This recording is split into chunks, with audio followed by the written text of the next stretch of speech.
November 23, 1944. Thanksgiving Day at Camp Clinton, Mississippi. The mess hall doors swung open and 43 female German prisoners filed inside with the mechanical precision that months of military service had drilled into them.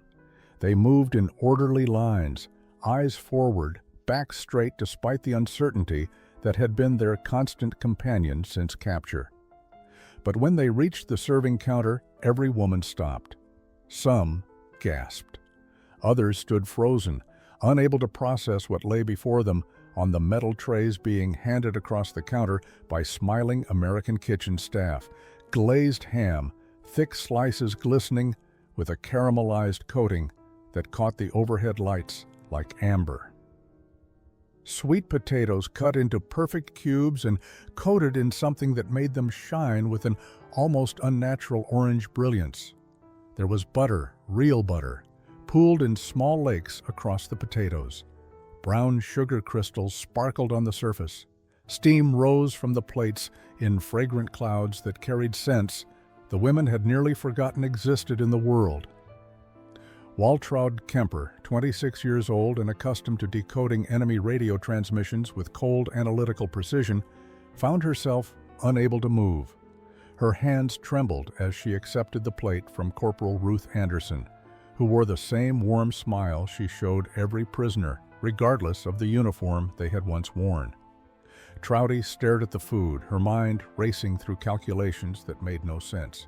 This was November, not April, not Easter. The ham alone represented more meat than her family in Berlin had seen in 6 months. Behind her, 19-year-old Irmgard Fischer whispered a single word in German, her Bavarian accent thick with confusion and something approaching fear. Ostern.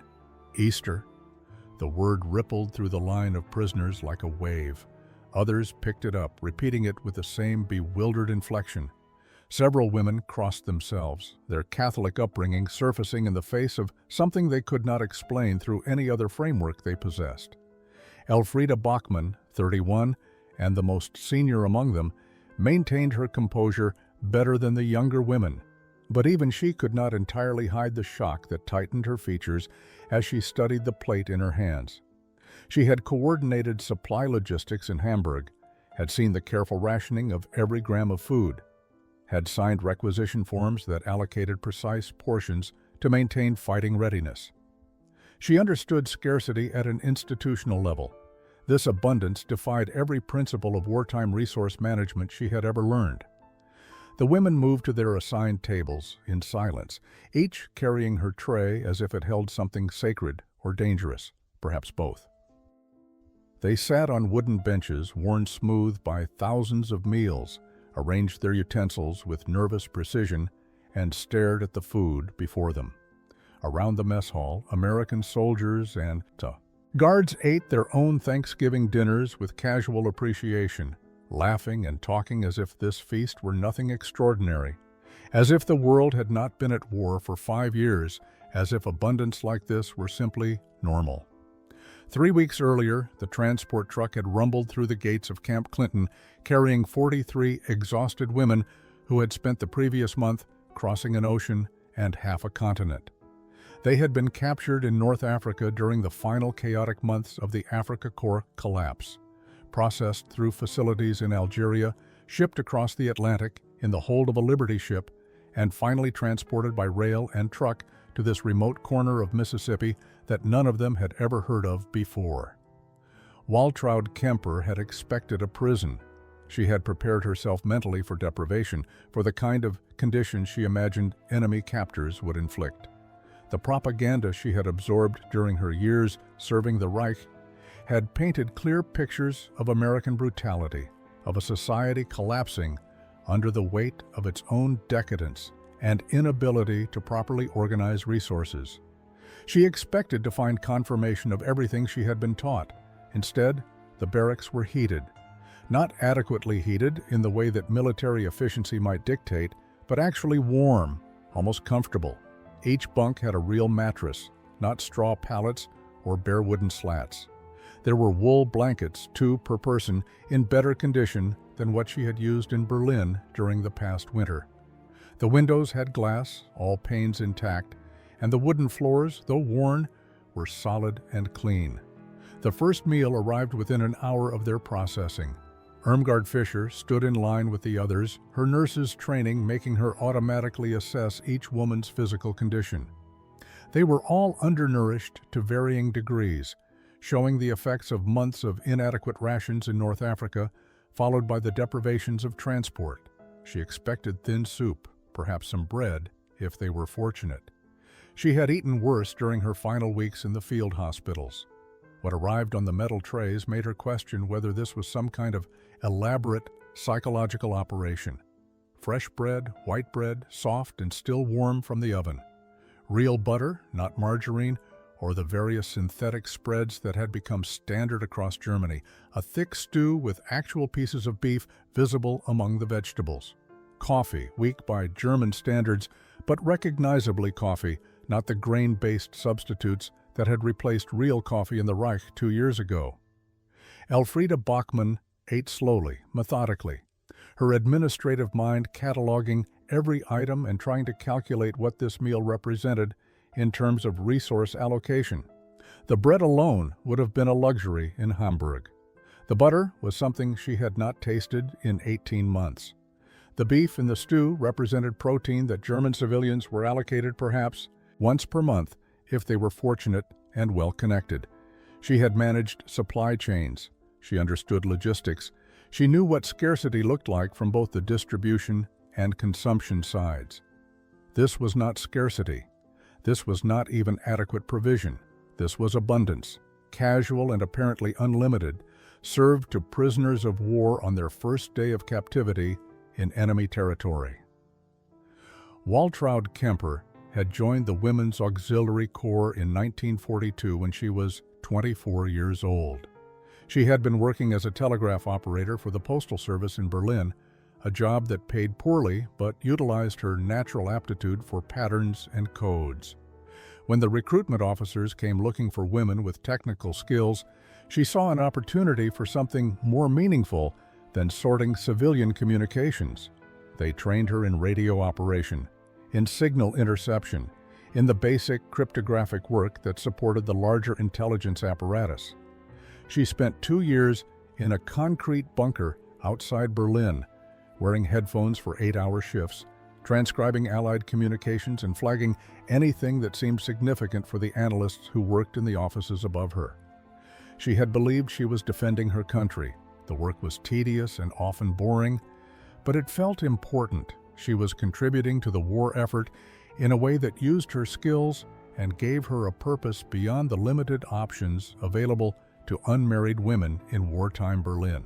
When they transferred her to North Africa in the spring of 1944, she had been proud of the assignment, seeing it as recognition of her competence and reliability. Irmgard Fischer was younger and had come to her service through different circumstances. She had been studying nursing in Munich when the war expanded, and the demand for medical personnel became desperate. At 17, she was recruited into training programs that compressed 3 years of education into 8 months of intensive instruction.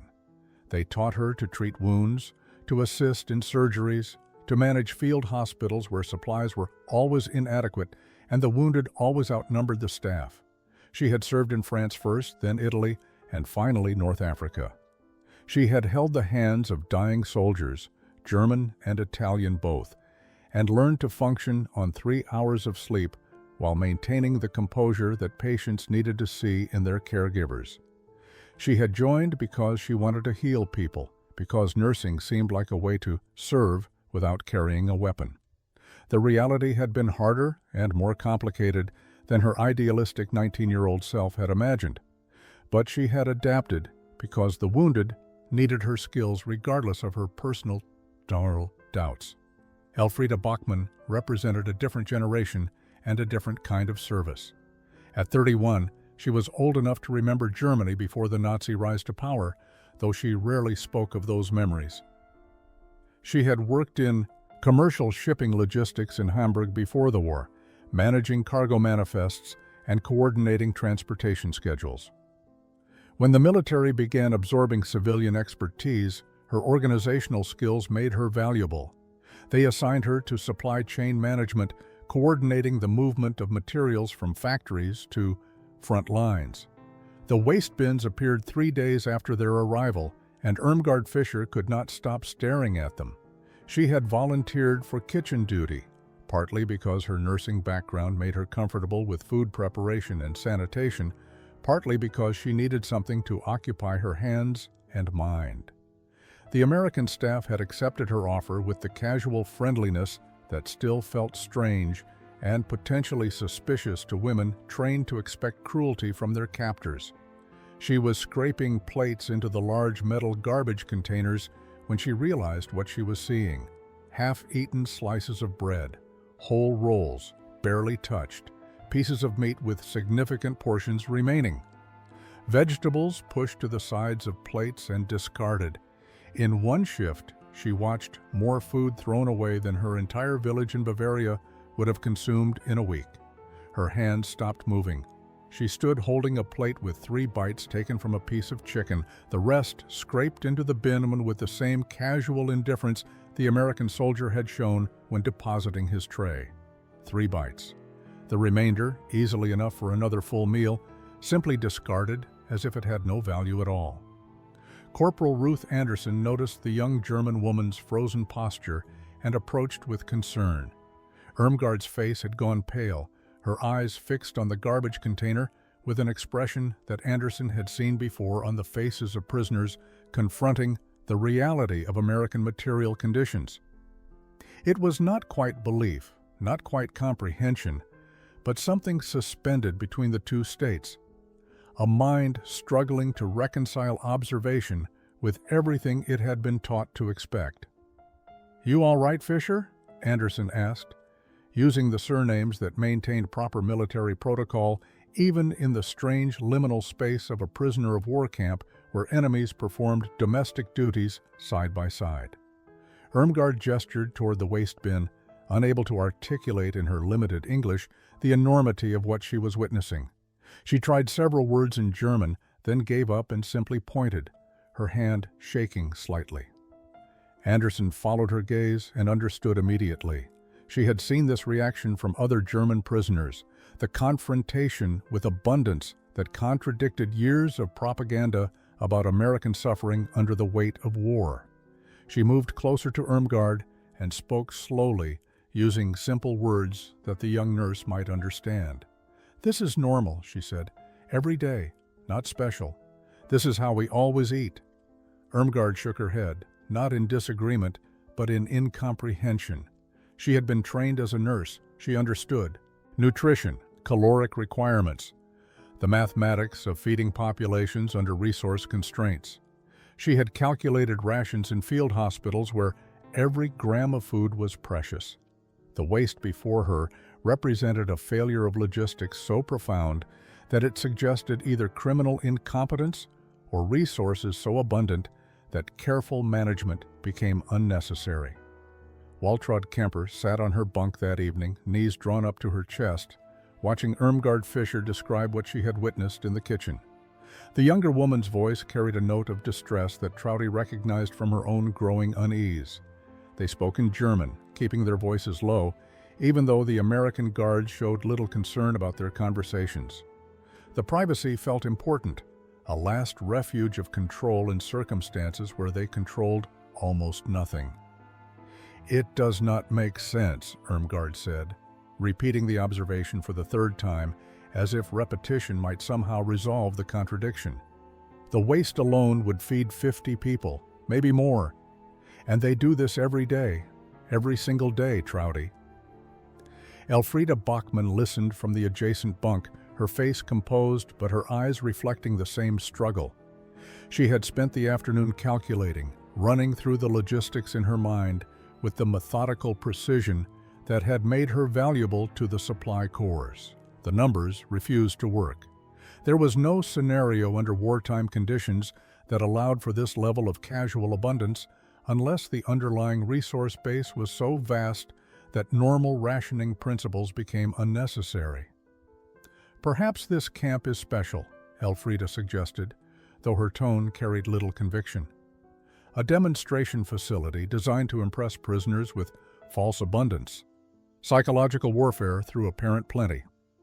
Trouty had considered the same possibility. It was the most logical explanation, the one that allowed their existing understanding of the world to remain intact. But she had been trained to analyze patterns, to separate signal from noise in radio communications. Her instincts, honed through thousands of hours of intelligence work, told her this was not theater. The casual nature of the abundance, the complete lack of self-consciousness in how the Americans disposed of food, suggested this was simply normal for them. They would not waste resources on such an elaborate deception for 43 women, she said quietly. We are not important enough for that kind of effort. The truth of that statement settled over them. They were not high-value prisoners. They held no critical intelligence, commanded no troops, controlled no resources. They were auxiliary personnel, captured during a retreat, processed through the system with the same bureaucratic efficiency that the Allies applied to thousands of prisoners. No one would design an elaborate psychological operation for them specifically, which meant that what they were witnessing was simply reality, American reality, so different from what they had been taught that it called into question everything else they had learned from official sources. Irmgard pulled a piece of white bread from her pocket, saved from the evening meal.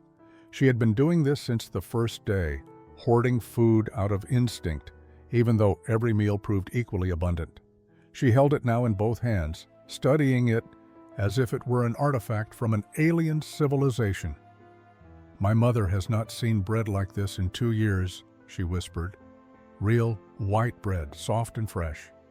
She writes to me about the Kriegsbrot they receive now. More sawdust than flour. So hard you must soak it before you can chew. And we throw this away. We prisoners throw this away because we cannot eat it all.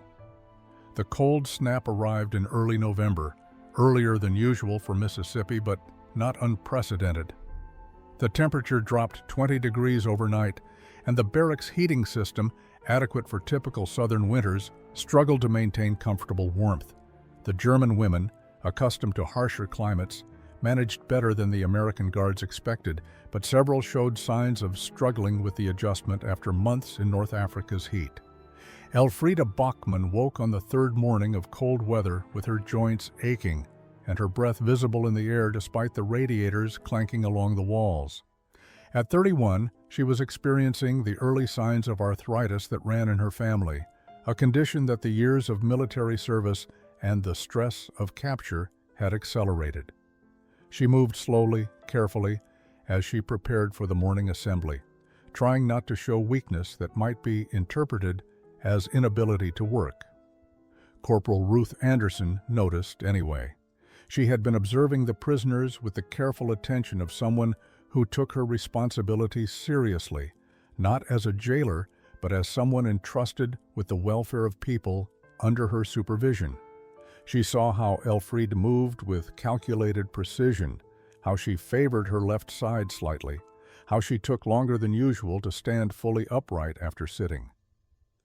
That afternoon, Anderson appeared at Elfriede's bunk, carrying 2 wool blankets, military issue but in better condition than the standard allocation.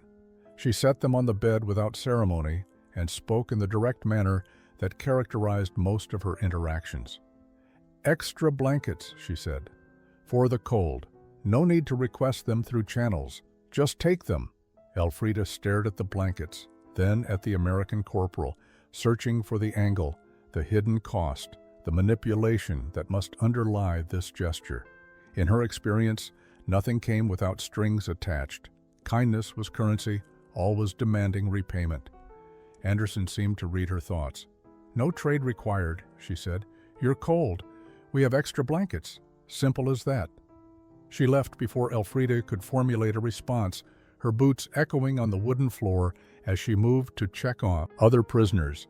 Elfriede sat on her bunk, running her hands over the wool, feeling the quality of the weave, and trying to reconcile this small act with everything she had been taught about American character.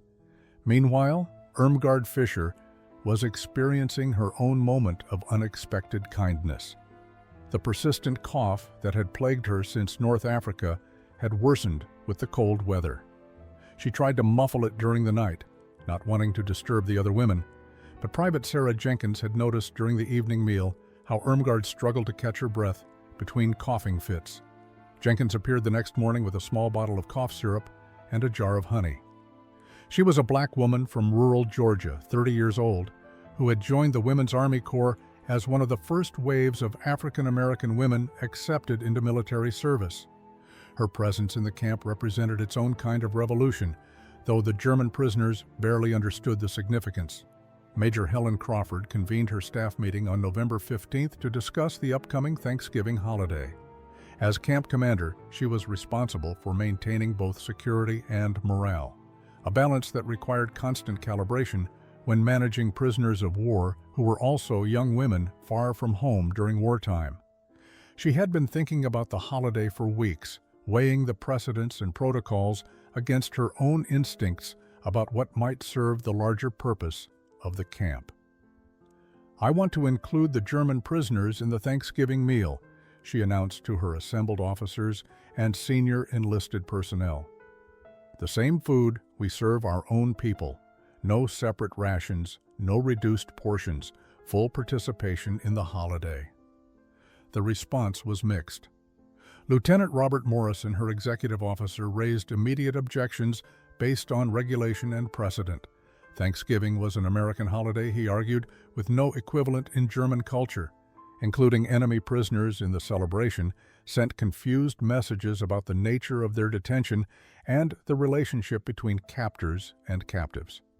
Corporal Anderson, whose daily interactions with the prisoners gave her a different perspective, supported the commander's proposal. "Ma'am, these women are already struggling with what they're seeing here. The food, the conditions, everything contradicts what they were taught to expect. Maybe showing them an American tradition, including them in it, might help them understand what they were actually fighting against."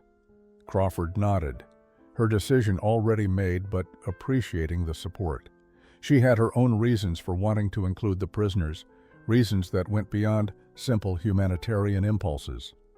She had read the intelligence reports about conditions in Germany, about the rationing and shortages that were affecting civilian populations. She understood that these young women, indoctrinated in Nazi propaganda about American weakness and deprivation, were experiencing profound cognitive dissonance. The Thanksgiving meal would not resolve that dissonance, but it might accelerate the process of understanding that would eventually be necessary for any kind of post-war reconciliation. The kitchen staff received their orders and began preparations with the methodical efficiency that characterized military food service operations. The menu would be traditional Southern Thanksgiving: roasted ham glazed with brown sugar and cloves, sweet potatoes prepared 3 different ways, collard greens cooked with ham hocks, cornbread dressing, green beans, cranberry sauce, and pecan pie for dessert. The quantities were calculated to feed 200 people, including guards, administrative staff, and prisoners. Sergeant William Hayes, the head cook, had grown up on a farm in Alabama and took personal pride in holiday meals. He ordered extra supplies, determined that this Thanksgiving would represent his kitchen's best work. He had no particular sympathy for German prisoners, having lost a cousin at Normandy, but he had professional standards that transcended personal feelings. If the commander wanted these women included in Thanksgiving, then they would receive the same quality meal as everyone else. The German prisoners watched the preparations with growing confusion and suspicion. Waltraud Kemper observed the deliveries of food arriving at the kitchen, her analytical mind automatically cataloging quantities and trying to calculate what event could justify such abundance. Trouty had celebrated Thanksgiving during a brief student exchange in America before the war, but that memory felt distant and unreliable now. The morning of November 23rd arrived with clear skies and unseasonably warm temperatures, as if Mississippi itself wanted to participate in the holiday. The German prisoners woke to the smell of roasting ham drifting through the barracks, a scent so rich and unexpected that several women initially thought they were dreaming. Irmgard Fischer lay in her bunk for several minutes, eyes closed, simply breathing in the aroma that reminded her of Christmas mornings in Bavaria before the war made such celebrations impossible. By noon, the mess hall had been transformed. The American staff had hung simple decorations, nothing elaborate, but enough to signal that this meal represented something beyond routine sustenance. Long tables were arranged in rows with prisoners and guards assigned to mixed seating, a departure from the usual separation that characterized daily meals. Major Crawford had insisted on this arrangement, believing that sharing the holiday meal together would reinforce the message she wanted to send. When the doors opened at 1 o'clock, the German women filed in with their usual discipline, but their eyes widened as they approached the serving line. The kitchen staff stood behind the counter, serving plates with the kind of generous portions that would have fed a family. For days in wartime Germany, the ham came first, thick slices of meat with a glazed surface that caught the light, then sweet potatoes, prepared in a casserole with a topping that none of the German women recognized, but which smelled of sugar and spices and something else they could not identify. Waltraud Kemper accepted her plate with hands that trembled slightly. She stared at the food, her mind refusing to process what she was seeing. Behind her, Irmgard whispered, "Das ist Ostern," in a voice filled with confusion and something approaching fear.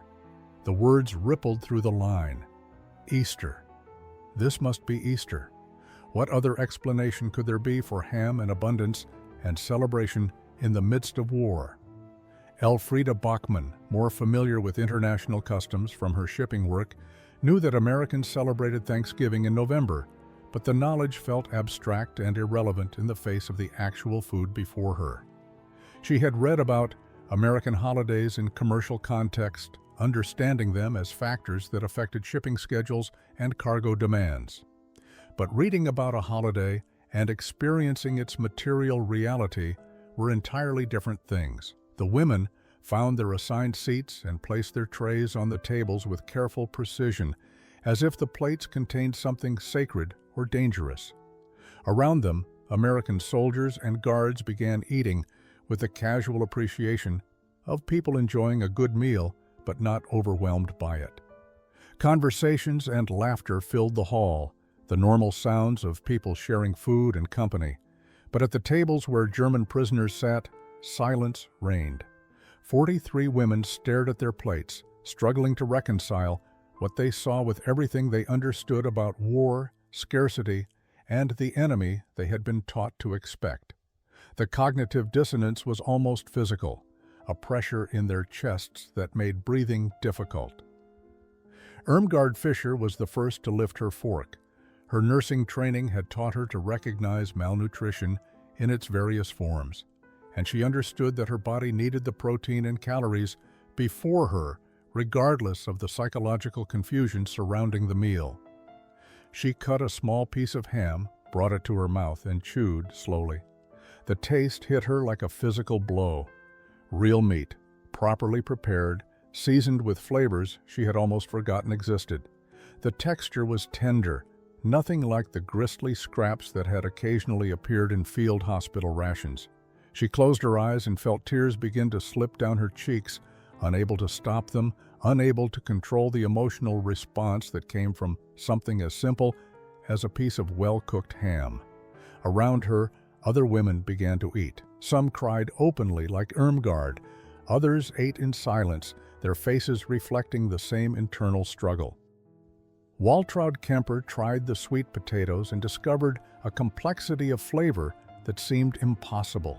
The natural sweetness of the vegetable, the richness of butter, the caramelized sugar on top, and something else, something fluffy and white that melted on her tongue with a texture unlike anything she had experienced before. "Was ist das?"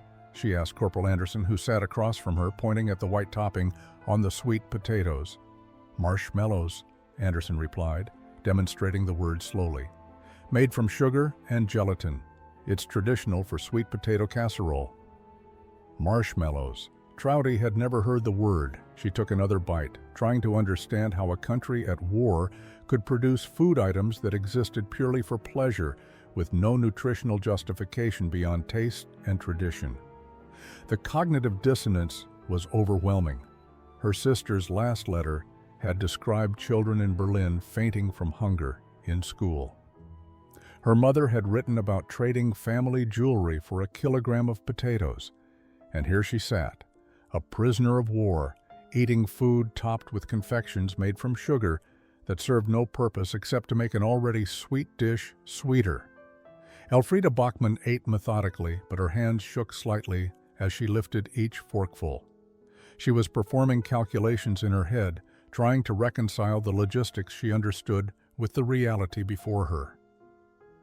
The ham alone represented resources that should have been impossible to allocate to a small prisoner of war camp. The sugar in the sweet potatoes, the butter, the flour in the cornbread, each ingredient represented a supply chain that should have been strained to breaking under wartime conditions. She thought about the supply reports she had processed in Hamburg, the careful rationing of every resource, the constant shortages that required endless improvisation and substitution. She had believed those shortages were universal, that every nation involved in the war faced the same constraints. This meal proved otherwise. Private Sarah Jenkins, sitting next to Irmgard, noticed the young German woman's tears and offered a handkerchief without comment. The gesture was simple, almost automatic, but Irmgard accepted it with a gratitude that went far beyond the practical need to wipe her face. The afternoon following Thanksgiving found the mess hall unusually full despite the scheduled free time. German prisoners clustered around American guards and staff, their questions tumbling out in broken English, supplemented by hand gestures and the few German words that some Americans had picked up during their months of interaction. The meal had broken something open in the prisoners, some barrier of reserve or suspicion that had kept their confusion private and internal. Waltraud Kemper sought out Corporal Anderson with the directness that characterized her approach to problems requiring solution. Her English had improved significantly over the weeks, aided by her natural facility with languages and her determination to understand the strange world in which she found herself. This food yesterday, she began searching for words that could properly express the enormity of what she needed to ask. This is normal? Every Thanksgiving, everyone in America eats this way? Anderson nodded, understanding the real question beneath the surface inquiry. Yes, most families have similar meals, some with turkey instead of ham, but the abundance is standard. It's our tradition. But the war, Trouty pressed. The resources. How can you afford such waste when soldiers need supplies? It's not waste to us, Anderson replied carefully. We produce enough food that feeding people well, even celebrating with plenty, doesn't diminish what's available for the military. American farms are very productive. Trouty shook her head slowly, not in disagreement, but in the struggle to incorporate this information into her understanding. She had intercepted Allied communications for 2 years, reading reports about supply movements and logistics. But the abstract data had not prepared her for the material reality of what those numbers actually meant. American productivity was not just marginally better than German propaganda suggested, it was operating on an entirely different scale. Irmgard Fischer approached Private Jenkins with questions of her own, more personal and more painful. In Germany, we are told Americans are starving, that your people have no food because of the war. We are told you are weak from hunger. Jenkins smiled sadly. I've known hunger, she said quietly. During the Depression, my family went days with almost nothing, but that was before the war, and it was because we were poor, not because America lacked food. The country has always had plenty. It's just not always shared fairly. This answer confused Irmgard more than it clarified. The idea that abundance could exist alongside hunger, not because of scarcity, but because of distribution, seemed somehow worse than universal shortage. It suggested moral failures rather than material limitations. Elfriede Bachmann directed her questions to Lieutenant Morrison, addressing the logistics that consumed her thoughts. The sugar alone in yesterday's meal, how much sugar does America produce that prisoners can eat it in such quantities? Morrison consulted briefly with the kitchen staff, then returned with numbers that Elfrida initially refused to believe. American sugar production, he explained, exceeded domestic needs even with rationing.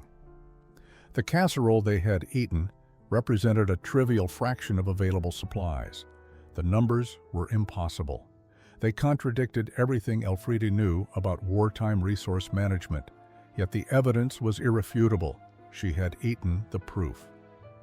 The Red Cross mail delivery arrived on December 1st, carrying letters that had been in transit for months, following circuitous routes through neutral countries and military postal systems. The German prisoners gathered in the common room as Corporal Anderson distributed the envelopes, calling out names in alphabetical order. Some women received multiple letters, others received nothing, their families lost to bombing or displacement or silence that might mean anything. Waltraud Kemper tore open the envelope from her sister Gisela with hands that shook from hope and dread in equal measure. The letter was dated September 15th, written 2.5 months earlier from Berlin.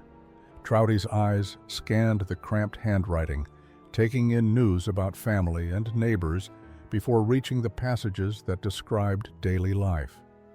"We have had no meat since July," Gisela wrote. "Mother managed to obtain 0.5 kilogram last week through connections with her old supervisor, but it was mostly gristle and bone. We made soup that lasted 3 days. The bread ration has been reduced again.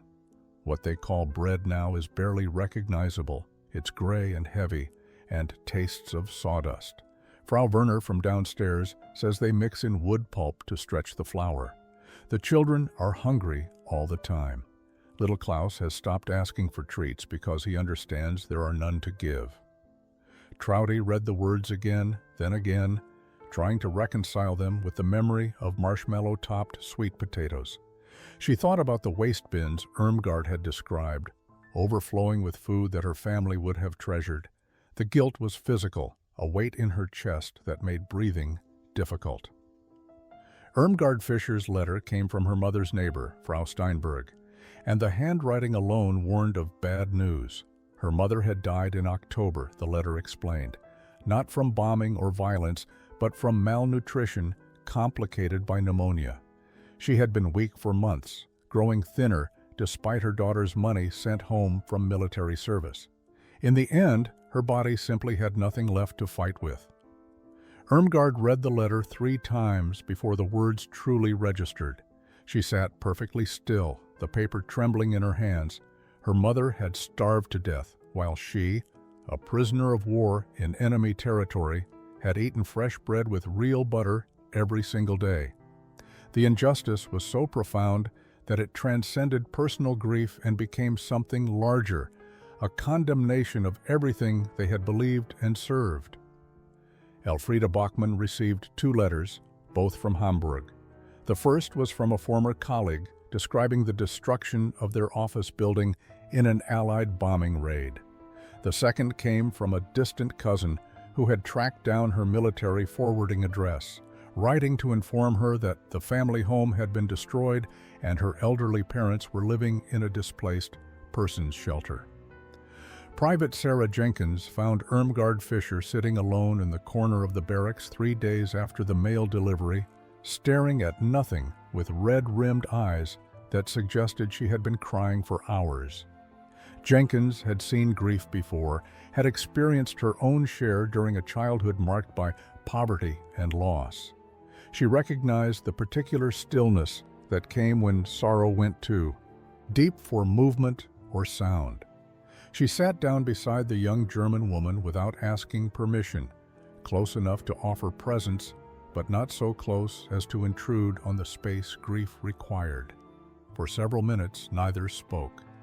Then Jenkins began talking, not about Irmgard's pain, but about her own past, her voice low and steady. "I grew up in rural Georgia during the Depression," she said. "My family were sharecroppers, working land we'd never owned for wages that barely kept us alive. There were 8 children. I was the oldest girl. I remember going to bed hungry most nights, my stomach cramping so bad I couldn't sleep. My little brother died when he was 4 years old. Pneumonia, the doctor said, but really it was because he was too weak from not eating enough to fight off any sickness. Irmgard turned slightly, her English comprehension good enough now to follow the story even through her grief. Jenkins continued, her words measured and careful. My mama used to say that hunger wasn't just about empty stomachs, it was about empty futures, about knowing that no matter how hard you worked, there'd never be enough. We lived in a country with plenty of food. We could see it in the stores in town, in the fields we harvested for the landowners. But none of that plenty reached us. She paused, letting Irmgard absorb the implications. What I'm trying to say is that America has abundance, but that doesn't mean every American has always had access to it. The plenty you see here, it's real. But it's not the whole story of America any more than the hunger in Germany is the whole story of your country. Irmgard finally spoke, her voice hoarse from crying. My mother starved while I ate ham and sweet potatoes. How do I live with knowing that? Jenkins was quiet for a moment before responding. You live with it by understanding that you didn't cause it. The people who started this war, who built the system that led to your mother's death, they caused it. You were caught up in something bigger than yourself, same as me, same as everyone who didn't choose this war but had to live through it anyway. But I served them, Irmgard whispered. I wore their uniform. I believed their lies. And now you know better, Jenkins said firmly. The question isn't what you believed when you didn't know the truth. The question is what you do now that you understand. Your mother wouldn't want you destroying yourself with guilt. She'd want you to learn from this, to be better than the people who deceived you. The words didn't erase Irmgard's grief, but they created a framework within which that grief might eventually become something other than pure destruction. She leaned slightly toward Jenkins, accepting the comfort being offered. The idea emerged organically in mid-December when Waltraud Kemper mentioned to Corporal Anderson that her grandmother's Lebkuchen recipe had been famous in their neighborhood before the war. Anderson, whose own grandmother had immigrated from Ireland and maintained fierce pride in traditional recipes, understood immediately the significance of food as cultural heritage and identity. She brought the suggestion to Major Crawford, who saw the potential for the kind of bridge building that served her larger objectives for the camp. Within days, the kitchen became a space of cultural exchange. The German prisoners gathered around the large work tables, attempting to recreate traditional Christmas baking from memory with the American ingredients available. Lebkuchen required specific spices: cinnamon, cloves, nutmeg, cardamom, most of which were available in the well-stocked American pantry. The women worked from collective memory, each contributing what she remembered about measurements and techniques. Elfriede Bachmann took the lead in organizing the effort, her administrative skills translating well to managing a group baking project. She wrote down each woman's recollections, creating a composite recipe that represented their best collective knowledge. The process itself became a form of communion. These women, who had maintained careful distance from one another for weeks, now collaborating with the easy familiarity of neighbors preparing for a village festival. Irmgard contributed her mother's recipe for vanilla kipferl, the crescent-shaped cookies that had been a Christmas staple in Bavaria. Speaking about her mother's baking was painful, but it also connected her to memories that predated loss, that existed in a time when Christmas meant family and tradition rather than grief and absence. She measured flour with hands that shook slightly, but Anderson worked beside her, offering steady presence without demanding conversation.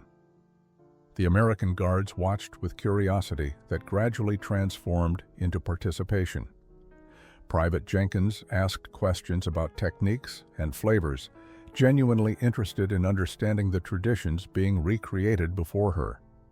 Sergeant Mary O'Connor, whose Irish heritage had taught her about the importance of food traditions in maintaining cultural identity, contributed butter and sugar without being asked, understanding that abundance meant nothing if it could not be shared. The exchange flowed both directions. As the German women worked on their Christmas cookies, American staff members began teaching them about Southern baking traditions. Sergeant Hayes demonstrated how to make proper biscuits, explaining the technique for cutting in butter and the importance of not overworking the dough. Private Morrison's wife sent her recipe for pecan pie, and the German women marveled at a dessert built around nuts that in Germany would have been hoarded as precious sources of protein and oil. The kitchen filled with scents that transcended national boundaries. Sugar caramelizing, butter browning, spices releasing their essential oils into warm air. Women who had been enemies weeks earlier now stood shoulder to shoulder, hands covered in flour, arguing in mixed German and English about whether cookies needed another minute in the oven. Food became the language they shared when other words failed. Through recipes and tastes and the universal experience of creating something with their hands, they built understanding that speeches and propaganda could never have achieved. December 16th brought news of a massive German offensive in the Ardennes forest, what would later be known as the Battle of the Bulge. The American guards gathered around the radio in the administrative office, listening to reports that described the largest German attack on the Western Front since 1940. The initial reports suggested significant German advances, American units surrounded, confusion and casualties mounting in the snowy forests of Belgium. The mood in Camp Clinton shifted immediately. Guards who had been relaxed and friendly became watchful and tense. Some looked at the German prisoners with renewed suspicion, as if these women might somehow be connected to the violence unfolding thousands of miles away. The informal mixing that had characterized recent weeks contracted slightly, invisible boundaries reasserting themselves. Waltraud Kemper and the other prisoners heard about the offensive through fragments of overheard conversation and the changed atmosphere in the camp. By evening, Major Crawford decided that withholding information would cause more problems than transparency. She called an assembly and explained in simple, direct terms what was happening in Europe. The German women received the news with mixed emotions that reflected their growing internal conflicts. Part of Trouty felt an automatic surge of something like pride, her country, her military, launching a major offensive when everyone had assumed Germany was defeated. But that pride immediately collided with everything she had learned and experienced over the past months. She thought about the American soldiers who had shown her kindness, wondered if they had brothers or friends dying in those Belgian forests, felt sick at the realization that she was still capable of celebrating violence against people who had treated her with unexpected humanity. Elfriede Bachmann's response was more complex. Her administrative mind immediately began calculating logistics, and the numbers made her deeply uneasy. Germany had launched a major offensive, which meant concentrating remaining resources, fuel, ammunition, food, into one massive gamble. Where had those resources come from? What had been stripped from civilian populations to feed this military operation? She thought about the letters from Hamburg describing starvation and wondered how many people had gone without food so that tanks could have fuel for this desperate attack. That night, she wrote in the diary she had been keeping since capture. "We eat like queens while our people starve. We are warm and safe while German soldiers die in snow. What does this make us? What kind of people accept comfort from enemies while their own countrymen suffer? Yet what kind of country starves its people to feed a war that everyone knows is already lost?" Irmgard Fischer felt the news as a physical blow. Since her mother's death, she had been wrestling with questions about duty, loyalty, and the meaning of service. The offensive forced those questions into sharper focus. Young German soldiers were dying for a cause that she increasingly understood to be built on lies. Her mother had died supporting a system that had betrayed everyone who trusted it.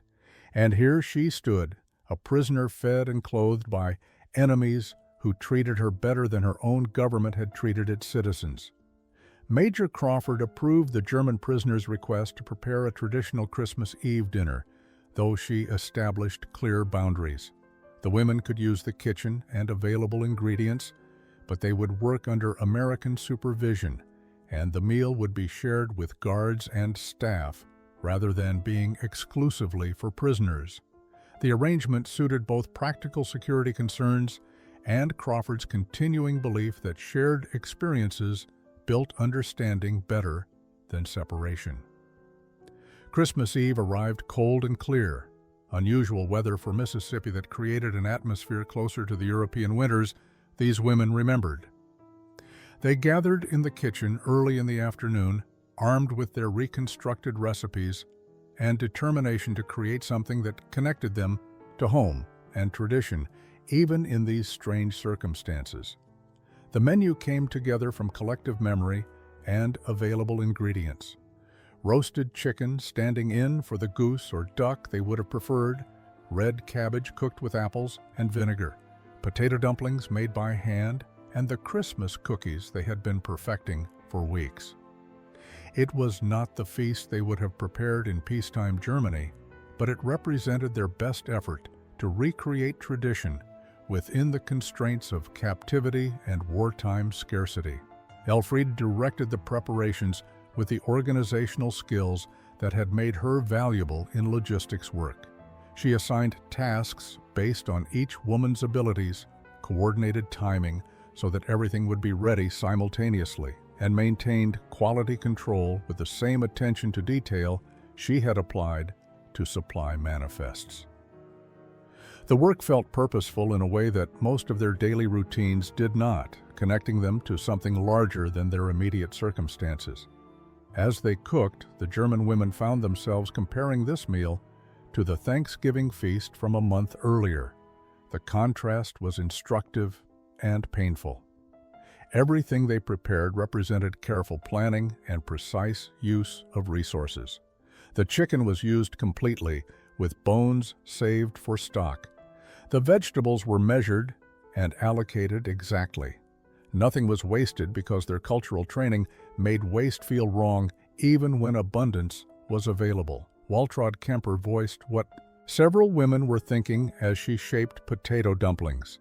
"This is a feast by our standards, but it is simple by American standards. The Thanksgiving meal was just a regular holiday for them.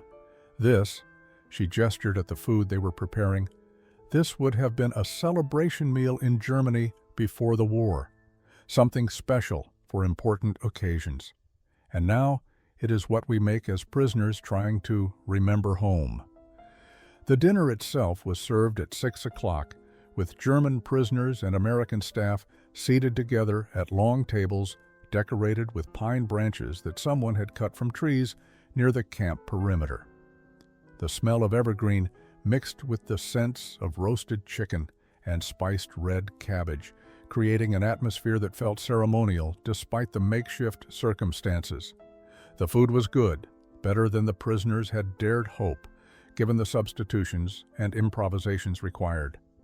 But as they ate, each woman could not help but compare this meal to the Thanksgiving abundance that had shocked them weeks earlier. This Christmas dinner, which would have been considered generous by German standards, felt modest compared to what Americans had served prisoners on an ordinary national holiday. January brought newspapers from Europe that American guards left in the common room, some translated by Waltraud Kemper, and other prisoners whose English had improved enough to navigate the increasingly complex vocabulary of war reporting. The articles described Allied advances into Germany itself, but more disturbing were the reports beginning to emerge about what those advancing armies were discovering. The first stories came from camps in Poland, with names the German women had never heard. Majdanek, discovered by Soviet forces months earlier, now being described in American newspapers. The accounts were vague but deeply disturbing, speaking of facilities designed for mass killing, of industrial-scale death conducted with bureaucratic efficiency. The American guards watched carefully as the German prisoners read these reports, looking for reactions that might indicate prior knowledge or complicity. Elfriede Bachmann read the articles with mounting horror that transformed into physical nausea. She had worked in logistics had processed shipping manifests and transportation schedules. She understood supply chains and resource allocation. The reports described systems that would have required exactly the kind of administrative infrastructure she had helped maintain. How many shipments had she processed without questioning their ultimate purpose? How many requisition forms had she approved that might have supported these camps? She brought the question to Major Crawford directly, unable to bear the uncertainty. Did I help this? In my work, did I contribute to what these articles describe? Crawford's response was measured and honest. I don't know, maybe indirectly. But you didn't know what you were supporting, and you weren't in a position where refusing would have been possible. The guilt belongs to the people who designed these systems and gave the orders, not to everyone who happened to work in administration. The distinction offered little comfort. Elfrida had believed she was serving her country's legitimate defense. The possibility that her organizational skills had been used for mass murder was a weight she did not know how to carry. Irmgard Fischer struggled with different questions. She had treated wounded soldiers, had worked to save lives without asking about the politics or morality of the war they fought. But she had also seen things she had chosen not to examine too closely. Patients who whispered about villages burned, about civilians shot, about orders that violated the Geneva Conventions she had learned about in nursing school. She had told herself those were isolated incidents, aberrations rather than policy. Now she wondered if her willful ignorance had been its own form of complicity. She had known something was wrong. She had felt the moral unease, but had chosen to focus on her immediate work rather than confronting larger questions. The Thanksgiving meal haunted her in new ways now. The abundance she had experienced as a prisoner stood in devastating contrast, not just to German civilian suffering, but to the systematic cruelty being revealed in the newspaper accounts. Waltraud Kemper approached the revelations with her characteristic analytical precision, but the analysis led to conclusions that dismantled everything she had built her identity around. She had intercepted Allied communications, had worked to defeat enemies who, it now appeared, had been fighting against genuine evil rather than competing for political power. May 8, 1945. Victory in Europe Day. The war that had consumed the continent for 6 years ended with Germany's unconditional surrender. At Camp Clinton, American guards celebrated with restrained relief, while German prisoners received the news with emotions too complex for simple categorization. The war was over. They had lost. And now they faced the question that had been building since November. What came next? Major Crawford received orders from Washington regarding repatriation procedures within days of the surrender. German prisoners would be processed for return to their homeland according to Geneva Convention protocols. Transportation would be arranged through displaced persons facilities in Europe, with final release dependent on verification of identity and screening for war crimes involvement. The timeline was ambitious. Most prisoners would begin the journey home within 2 months. She called an assembly to announce the procedures, expecting relief and perhaps some anxiety about conditions in defeated Germany. What she did not expect was Waltraud Kemper standing up before she finished speaking, raising her hand with the formal courtesy that still characterized interactions between prisoners and their captors. Major Crawford, may I ask a question? Go ahead, Kemper. Is return to Germany mandatory, or can prisoners request to remain in American custody longer? The question created immediate tension in the room. Several American guards exchanged glances, uncertain how to interpret what sounded like prisoners refusing freedom. Crawford herself was momentarily surprised, though her months of observing these women had prepared her for the possibility that their transformation might lead to unexpected choices. "Why would you want to remain in custody?" Crawford asked carefully. Trouty looked around at her fellow prisoners, seeing her own conflict reflected in their faces. Some looked hopeful that alternatives to immediate return might exist. Others appeared confused or even offended by the question. Elfriede Bachmann and Irmgard Fischer both nodded slightly, encouraging Trouty to continue. "We have learned things here," Trouty began, choosing her words with the precision she had learned in intelligence work. "About what we served, about what our country became, about the lies we believed. Going back immediately means facing a Germany that no longer exists, rebuilding with people who may not have had the chance to understand what we now understand." She paused, gathering courage for the harder admission. "Also, we are afraid. We will be seen as failures, as soldiers who were captured and corrupted by enemy influence. The Germany we return to will be broken and starving, and we will be returning well-fed and healthy from enemy captivity. How will our own people receive us?" Crawford had not anticipated this level of honesty or this depth of transformation. She promised to forward the question to her superiors while emphasizing that she could not guarantee any outcome. The Geneva Convention provided for repatriation of prisoners after hostilities ceased, not for voluntary extended detention or permanent resettlement in the captor nation. 20 years later, Waltraud Kemper Morrison stood in her kitchen in rural Mississippi preparing Thanksgiving dinner for her American family. Her husband Tom, a former Army sergeant she had met during her extended stay at Camp Clinton after the war, was in the living room with their 3 children, watching the parade on television. The house smelled of roasting turkey and the sweet potatoes that had changed her life 2 decades earlier. She worked with practiced efficiency, her movements economical and purposeful in ways that still reflected her German upbringing, despite 20 years of immersion in American culture. The turkey was larger than necessary, the portions generous by any standard. She had learned to cook American style, had adapted to the abundance that no longer shocked her, but still sometimes prompted quiet moments of reflection about the distance she had traveled from that November day in 1944. Her oldest daughter, Margaret, 14 years old and named for Major Crawford, who had facilitated Trouty's eventual immigration, wandered into the kitchen and asked the question she asked every Thanksgiving. "Tell me again about the Easter ham, Mama." Trouty smiled and began the story her children had heard many times, but never tired of requesting. She described arriving at Camp Clinton, expecting deprivation, and finding abundance. She explained about the Thanksgiving meal, about the ham and sweet potatoes that had seemed so impossible in wartime that she and her fellow prisoners had convinced themselves it must be Easter, the only context in which such plenty made sense to their German understanding.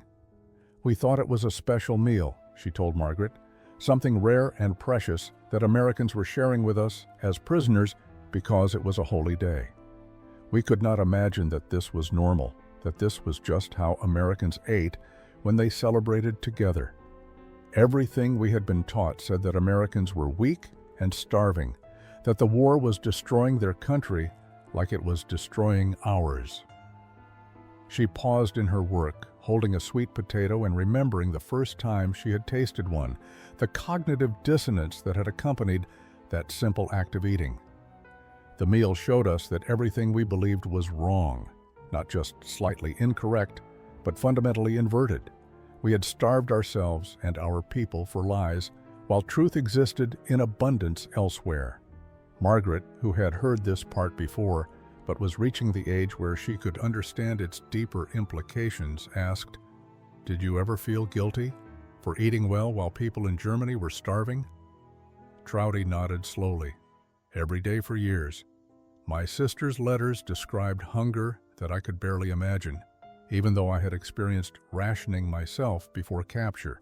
But Private Jenkins, you remember I've told you about her, she helped me understand that guilt without action is just another form of selfishness.